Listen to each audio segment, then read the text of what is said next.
जैसा जैसा कि आप लोग ये जान रहे हैं कि हम लोगों का ये जो न्यूट्रिशन इन डिफरेंट ऑर्गेनिज्म, मतलब हम लोगों ने न्यूट्रिशन इन प्लांट इसके फर्स्ट लेक्चर में ख़त्म कर चुके हैं। तो हम लोग यहाँ पे क्या देख रहे हैं, न्यूट्रिशन इन डिफरेंट ऑर्गेनिज्म, मतलब डिफरेंट डिफरेंट ऑर्गेनिज्म में किस तरीके से न्यूट्रिशन होगा। तो पहला जो हम लोग का यूनिसेलुलर ऑर्गेनिज्म देखने के लिए मिलता है। यूनिसेलुलर ऑर्गेनिज्म में हम लोग सबसे पहला देखेंगे अमीबा, और दूसरा मल्टीसेलुलर ऑर्गेनिज्म में देखेंगे ह्यूमन में न्यूट्रिशन। तो जैसा कि आप जानते हैं ये पार्ट नंबर 2 जो हम लोगों का है, ये हम लोगों का रिवीजन चल रहा है, पार्ट 2 है, ठीक है ना।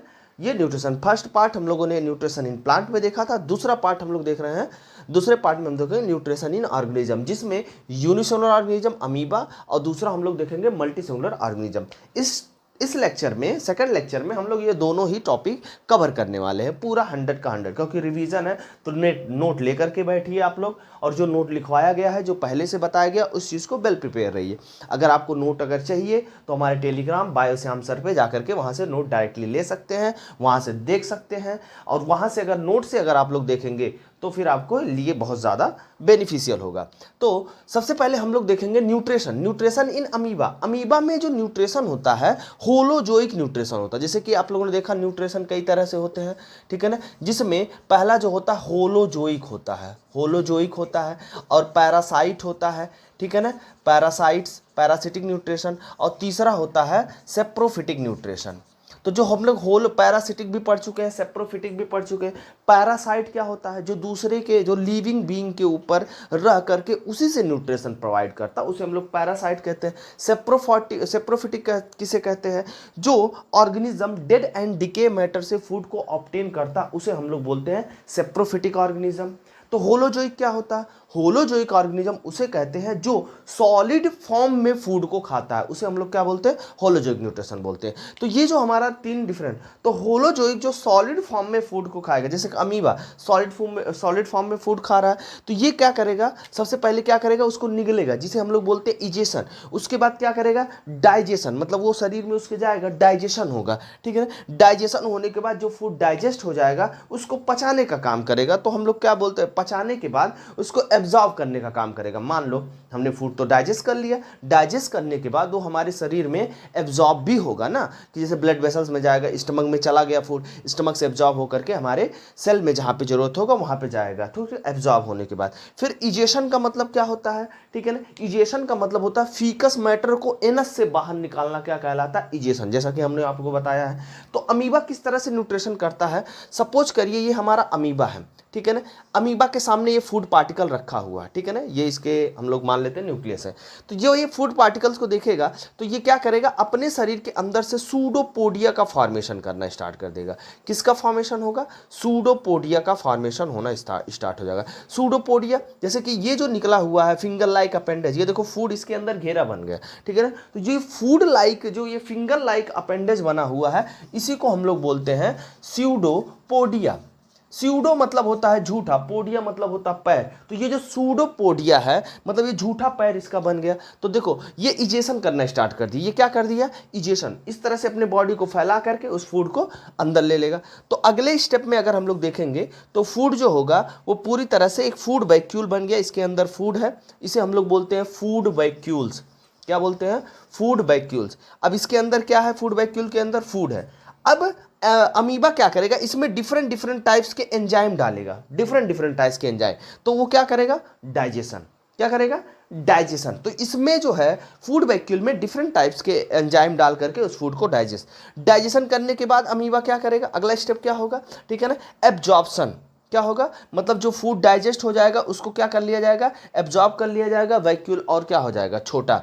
फिर अगली बार में, अगले स्टेप में अमीबा क्या करेगा, इजेशन, मतलब जो फूड डाइजेस्ट हुआ ठीक है, जो डाइजेस्ट नहीं हुआ उसको शरीर से बाहर भी निकालना है। तो जब अनडाइजेस्टिव फूड पार्टिकल्स को जिसको बाहर निकाला जा रहा है उसी को हम लोग बोलते हैं इजेशन। क्या बोलेंगे, इजेशन। तो लास्ट में इजेशन में यहाँ पे आकर के जो फूड वैक्यूल होगा कहीं पे भी जाकर के अमीबा के बॉडी में फ्यूज हो जाएगा। फ्यूज होने के बाद वो फूड, जो अनडाइजेस्टिव फूड मैटर है उसको क्या करेगा, शरीर से बाहर निकाल देगा।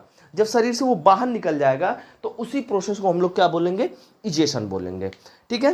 एंड देन अगर हम लोग देखें कि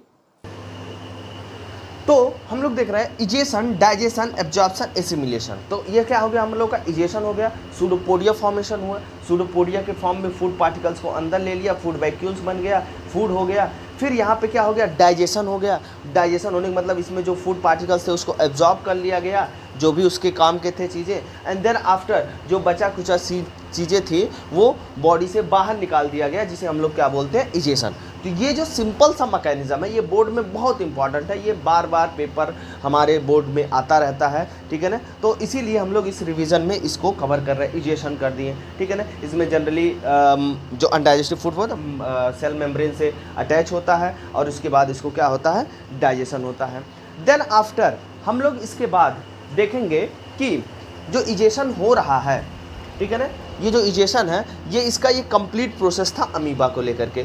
अब हम लोग देखेंगे ह्यूमन में किस तरह से जो है ये इजेशन, देखो सेम प्रोसेस होने वाला है। जिस तरह से अमीबा में इजेशन होता है, डाइजेशन, एब्जॉर्प्शन, इजेशन, उस तरह से हम लोगों में बॉडी में होता है। जैसे कि हम लोग फूड को खाते हैं, खाने के बाद हम लोग के स्टमक में जाता है, वहाँ पे डाइजेशन होता है, फिर स्मॉल इंटेस्टाइन में जाता है, फिर लार्ज इंटेस्टाइन में जाता है। तो इस तरीके से डाइजेशन होता है, फिर डाइजेशन होने के बाद एब्जॉर्ब किया जाता है। जैसे दवा खाए, दवा स्टमक में गया, स्टमक से एब्जॉर्ब होकर के ब्लड वेसल्स में गया, फिर ब्लड वेसल से तुम्हारे जहाँ घाव लगा हो वहाँ पे घाव पे जाएगा। तो ये हो गया डाइजेशन के बाद एब्जॉर्ब करना। उसको जो चीज़ नहीं डाइजेस्ट हो रहा है उसको हम लोग इजेशन करते हैं, मतलब शरीर से बाहर निकालते हैं। तो ये सेम प्रोसेस ह्यूमन बीइंग भी फॉलो करते हैं। तो so I am going to the next जो है ह्यूमन में डाइजेशन देखेंगे। तो so now we are going to the next topic, nutrition in the human being.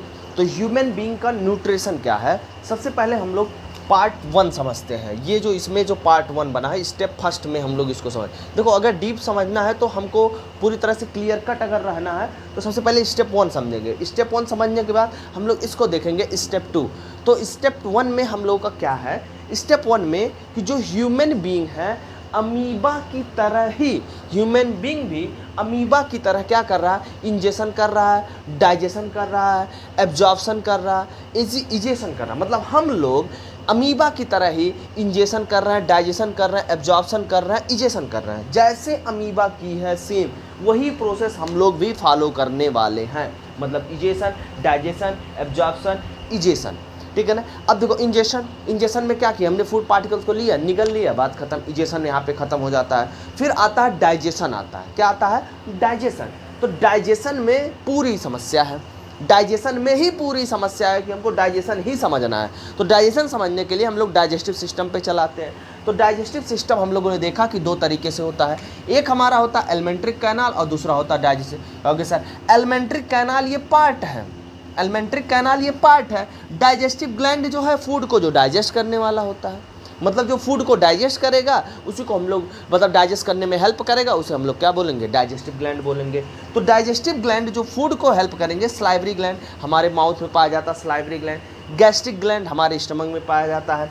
Liver भी बाइल सिक्रेट करता है, तो ये भी एक ग्लैंड है। हमारे बॉडी का सबसे लार्जेस्ट ग्लैंड कौन सा है, लीवर है। फिर इंटेस्टाइन के पास भी कुछ ग्लैंड्स पाए जाते हैं, इंटेस्टाइनल ग्लैंड्स होते हैं। फिर पैनक्रियास जो हमारे ड्यूडेनम में, स्मॉल इंटेस्टाइन के पैनक्रियास में भी जो होते हैं कुछ ग्लैंड। तो ये दीज आदि ये जो ग्लैंड है ये किस तरीके से डाइजेशन करेंगे और कौन सा जूस सिक्रेट करेंगे, उसको समझने से पहले हम लोग देखेंगे जो हमारा पार्ट है जहाँ कहाँ पे डाइजेशन होगा उस चीज़ में देखेंगे, उसे हम लोग बोलते हैं एलिमेंट्री कैनाल। मतलब माउथ से लेकर के एनस तक के पार्ट को हम लोग क्या बोलते हैं, एलिमेंट्री कैनाल बोलते हैं। तो कौन कौन से पार्ट हैं, सबसे पहले हमारा माउथ क्या होता है, टीथ के बाहर, ये upper lip and lower lip जो क्लोजिंग है, जो अपर लिप और लोअर लिप से जो बन रहा है, टीथ के बाहर अपर लिप और लोअर लिप जस्ट ओपनिंग को ही हम लोग बोलते हैं माउथ। इसके अंदर जो खाली जगह दांत के अंदर, मतलब इस माउथ के जस्ट अंदर दांत जो है, जीभ जहाँ टंग्स है, इसको हम लोग बोलते हैं बक्कल कैविटी।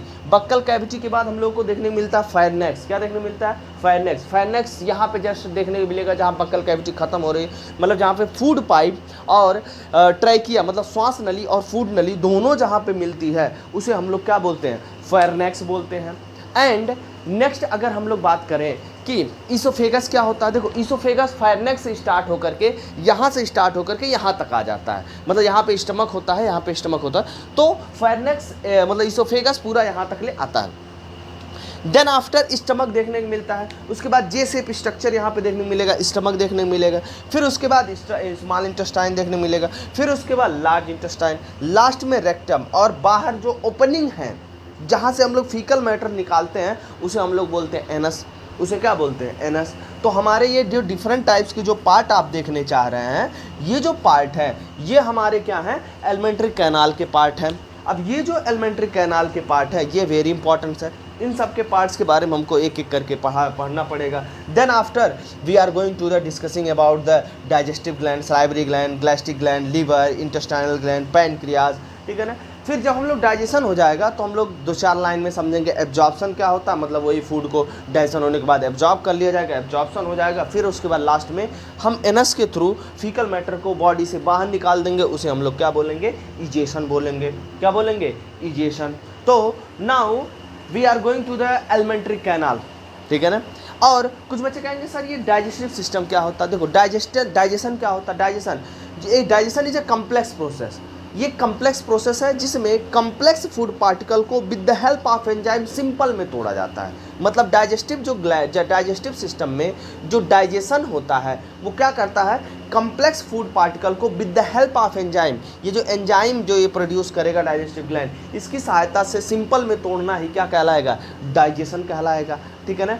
ये हमारा हो जाएगा डाइजेशन को लेकर के, ठीक है ना। और ये जो डाइजेस्टिव सिस्टम हमारा है ये एक कैटाबॉलिक प्रोसेस को फॉलो करता है। कैटाबॉलिक मतलब तोड़ने वाला। कैटाबॉलिक प्रोसेस का मतलब जो किसी भी चीज़ को तोड़ता हो उसे हम लोग क्या बोलेंगे?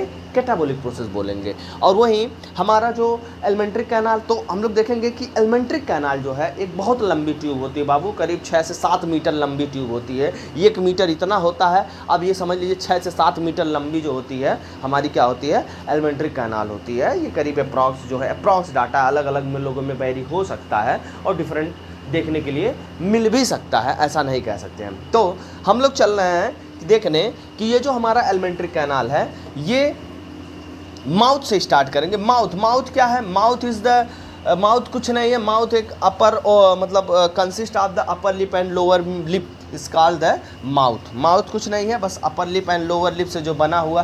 फिर हमारा मेन कंसेप्ट आता है कि सर माउथ तो समझ में आ गया, अब हमको ज़रा बताइए बक्कल कैविटी क्या होता है। देखिए बक्कल जो कैविटी है, बक्कल कैविटी जो है हमारे पास 2 प्ले, देखो एक अपर जॉ है और लोअर जॉ। अपर जॉ और लोअर जॉ के बीच में जो खाली जगह आपको दिख रहा है वही बक्कल कैविटी है। इस बक्कल कैविटी में 2 चीज़ें पाई जाती हैं, टीथ पाया जाता है और क्या पाया जाता है? टंग पाया जाता है। इसके बारे में क्या ही बताएं, हमारे माउथ में जो होता है एक एडल्ट के माउथ में 32 मतलब नीचे 16 टू जा 32 मतलब नीचे 16 ऊपर 16, टोटल कितना हो रहा है? 36।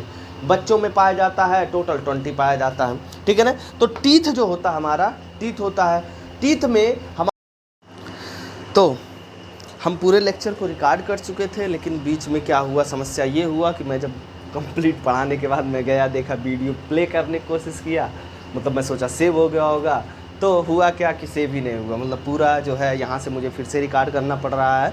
तो फेरनेक्स, इसोफेगस, स्टमक, इंटेस्टाइन में 2 तरह से, स्मॉल इंटेस्टाइन और large intestine, rectum and anus.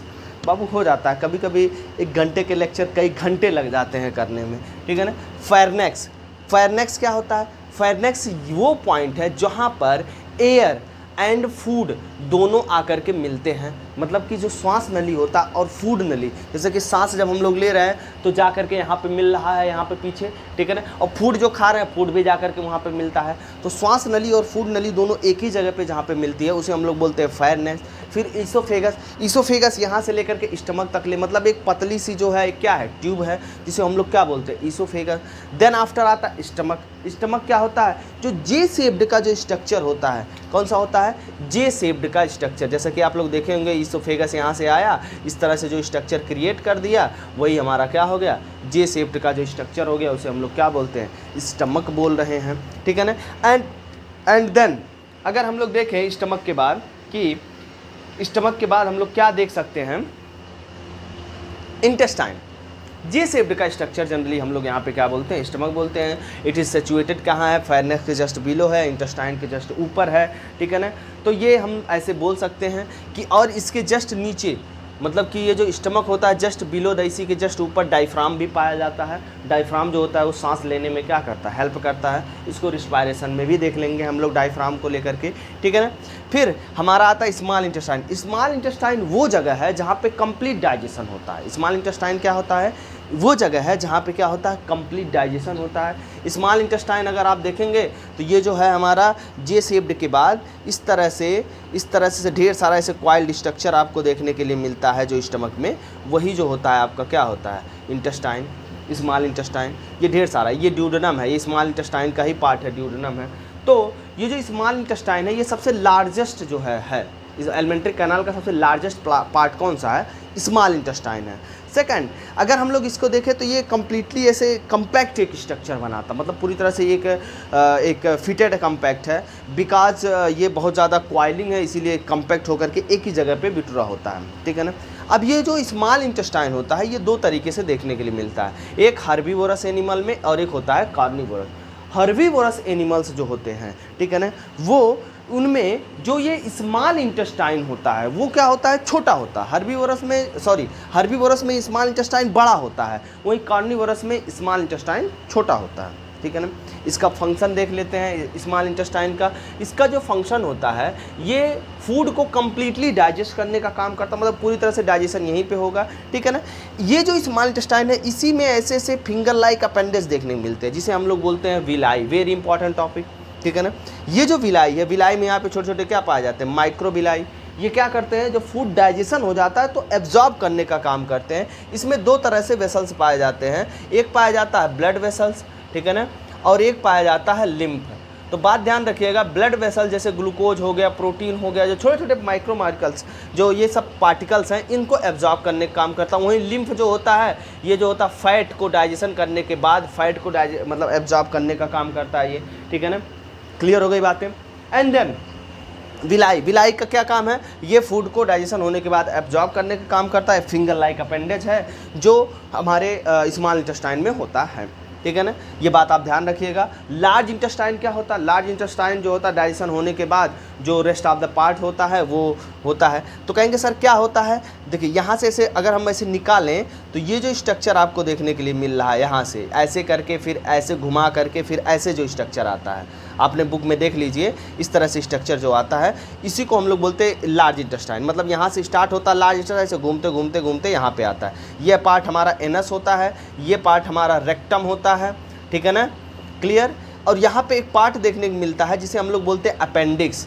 Appendix जो होता है हमारे बॉडी का वेस्टिजियल आर्गन है। अपेंडिक्स क्या होता है, हमारे बॉडी का वेस्टिजियल आर्गन, मतलब किसी काम का नहीं होता है। हालांकि इसमें कुछ जो होते हैं माइक्रो ऑर्गेनिज्म पाए जाते हैं, कुछ इम्यून सिस्टम के वर्क भी पाए जाते हैं इससे, लेकिन अगर इसको बाहर निकाल दिया जाए बॉडी से तो कोई काम नहीं है, ठीक है ना। इसके बाद आता है रेक्टम। रेक्टम वो जगह है जहाँ पे फीकल मैटर थोड़ा समय के लिए होल्ड होता है, फिर यहीं से रेक्टम से ही जो होता है फीकल मैटर डिस्चार्ज किया जाता है। एनस जो है एक ओपनिंग है, जैसे माउथ एक ओपनिंग है उसी तरह से एनस भी एक ओपनिंग है, ठीक है ना, खाली जगह है, ओपनिंग है, वहीं से फीकल मैटर हम लोग क्या करते हैं, डिस्चार्ज करते हैं, ओके। एंड देन हम लोग ये जो हमारा होता है रेक्टम, स्मॉल इंटेस्टाइन, जैसे कि small intestine, large intestine, rectum, anus, ये सारे पार्ट्स में इतने ही चीज़ें हैं। देन आफ्टर हम लोग जाएंगे डाइजेस्टिव ग्लैंड पे। इसके बाद हम लोग क्या पढ़ेंगे, मतलब कि इस पार्ट में डाइजेशन कैसे होगा उसके बारे में हम लोग देखेंगे। नोट आप देखते रहिए, हम उसी नेट के सीक्वेंस में ही चल रहे हैं जो नोट पढ़ाया गया है क्लास में, ठीक है ना, एंड जो मैं अपने टेलीग्राम पे दे रखा हूँ, ठीक है ना। तो हम लोग देखेंगे डाइजेस्टिव ग्लैंड। डाइजेस्टिव ग्लैंड में सबसे पहला जो हमारा होता है स्लाइवरी ग्लैंड देखने के लिए मिलता है। स्लाइवरी ग्लैंड के बाद दूसरा हम लोगों को क्या देखने को मिलेगा, स्लाइवरी ग्लैंड देखने के बाद हमको गैस्ट्रिक ग्लैंड देखने के लिए मिलेगा। क्या देखने को मिलेगा, गैस्ट्रिक ग्लैंड। तीसरा क्या देखने के लिए मिलेगा, देखो गैस्ट्रिक ग्लैंड के बाद हम लोगों को लीवर देखने के लिए मिलेगा। क्या देखने को मिलेगा, लीवर। फिर चौथा क्या देखने को मिलेगा हमको, इंटेस्टाइनल ग्लैंड देखने के लिए मिलेगा, ठीक है ना। एंड फिफ्थ हमको क्या देखने के लिए मिलेगा, ठीक है ना, पैनक्रियास देखने के लिए मिलेगा, पैनक्रियास।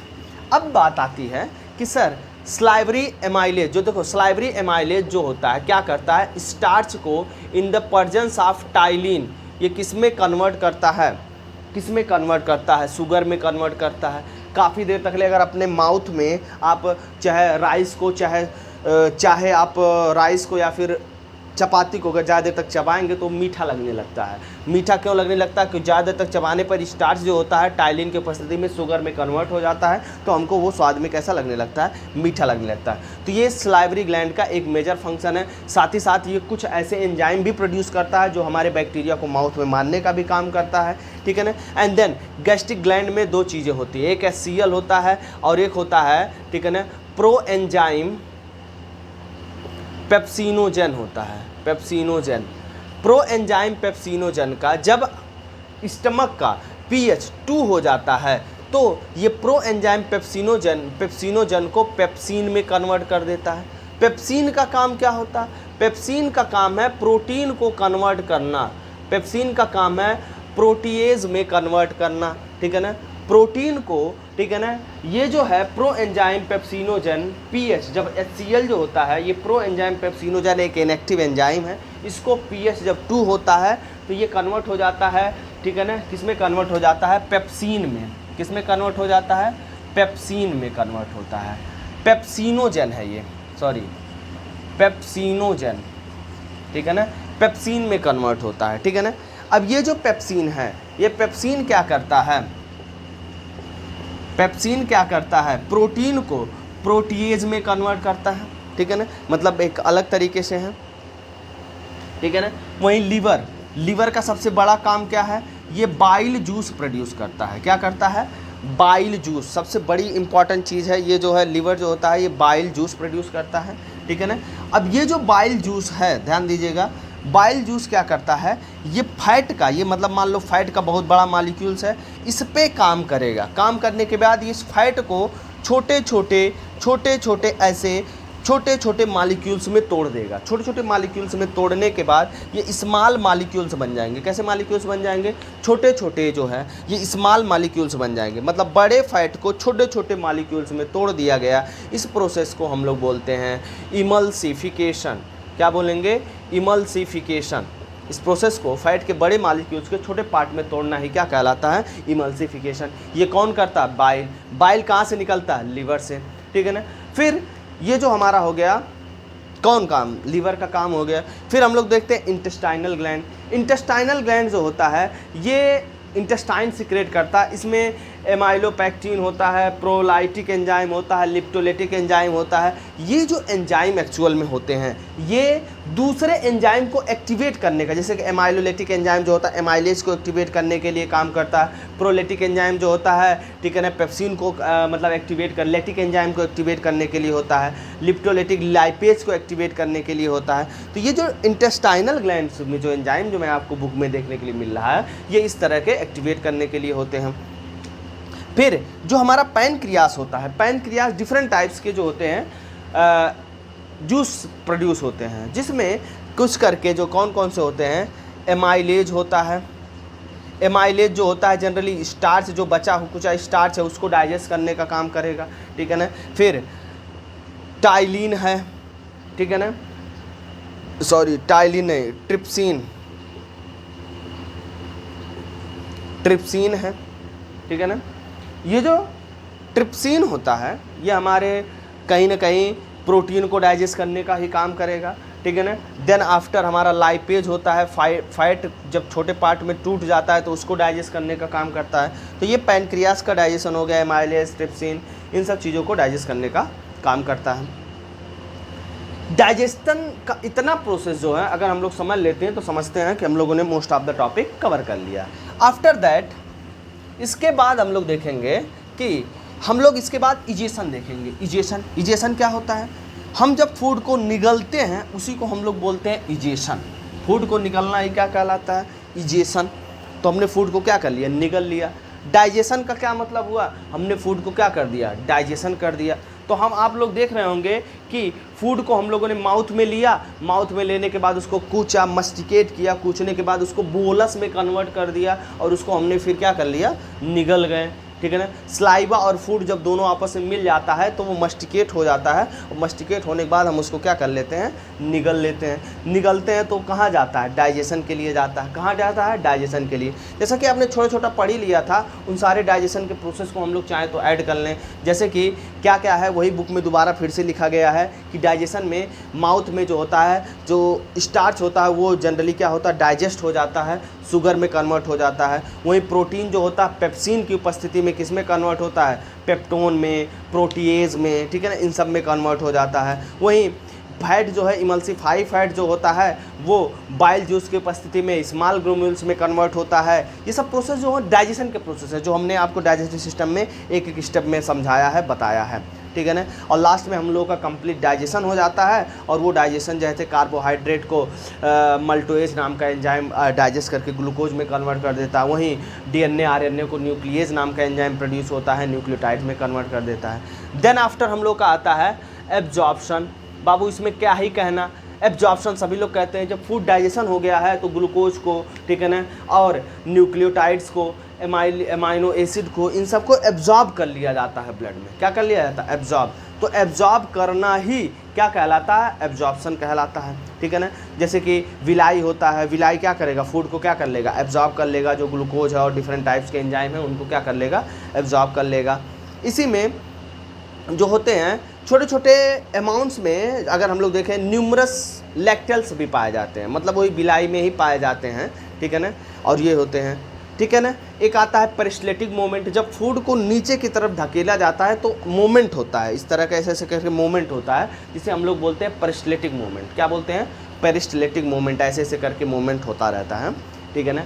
फिर एक टर्मोलॉजी कभी कभी बच्चों को देखने को मिल जाता है, सर एमएलसी, सर ये एसिमिलेशन क्या होता है। देखो, जब फूड एब्जॉर्ब कर लिया गया तो जहाँ पे ज़रूरत है वहाँ पे पहुँचाना ये क्या कहलाता है, एसिमिलेशन कहलाता है। एसिमिलेशन के बाद लास्ट में एक प्रोसेस आता है इजेशन। इजेशन क्या होता है, इजेशन में हम लोग फीकल मैटर को अपने शरीर से बाहर निकालते हैं, तो उसी को हम लोग क्या कहते हैं, इजेशन कहते हैं। तो मोरल ऑफ द स्टोरी अगर देखा जाए तो यहीं तक हमारा ये टॉपिक था, और इसके जो नोट्स हैं आप उसको लर्न करिए, उसको पढ़िए, उसको देखिए, 2 से 3 बार 4 बार रिवाइज करिए, ठीक है ना।